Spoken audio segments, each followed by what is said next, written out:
Let's go ahead and move on to the next step, which is setting up our cron run. Go ahead and open the 5th step, hook cron for the Trails module. Go ahead and copy the entire code, and then paste it into your trails.module file, overwriting everything again. And save it. Okay. Now this file is identical to our previous file, except for one thing. We now have some code in the hook cron function. Let's go ahead and jump back up to our hook init function and take a close look at this again.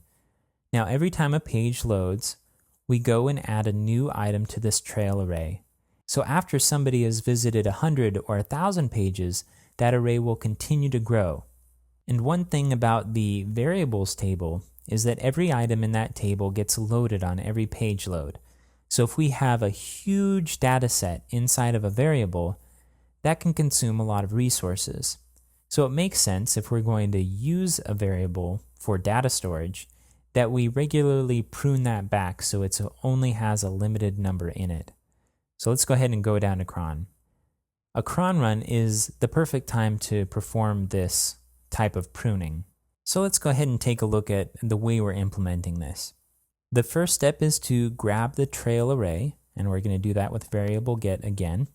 Our next step is to find out just how big our array is, and then find out where we want to cut that array off.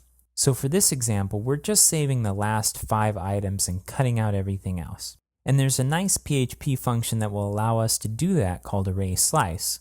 But in order for array slice to work, we need to find out where the cutoff point is. So because we don't know how big our array is, we need to find that out by counting how many items are in the array and then subtracting the amount that we want to save. Our next step is to create a new array that's just that last part. So we're taking array slice, that PHP function, we're passing it the full array as the trail variable, and then we're passing it the key where we're going to cut that array off, and we'll return whatever items exist from that point to the end of the array.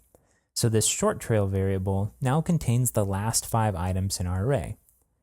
And the final step then is to save our variable. So just like we did in hook init, we're going to go ahead and use variable set and save it to the trails history variable.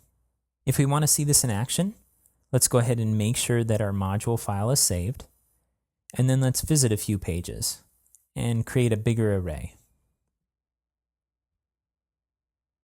Just make sure to go to more than 5 pages. Now if you want, you can take a look in your database, refresh your database, and pull up this item. Now we have quite a few items here. You can tell just how many by looking at this first number here, which is an A and a colon and a number. So we have 17 items here. So when we run the cron, it should narrow this down to 5. Let's go ahead and run it by going to Reports, Status Report, and clicking the Run Cron Manually link. Okay, now let's reload our database table. And you see here, we now have A6, which says we have 6 items, which makes sense because we pruned it down to 5. But then after cron was run, it reloaded the page, which added a new item to our history.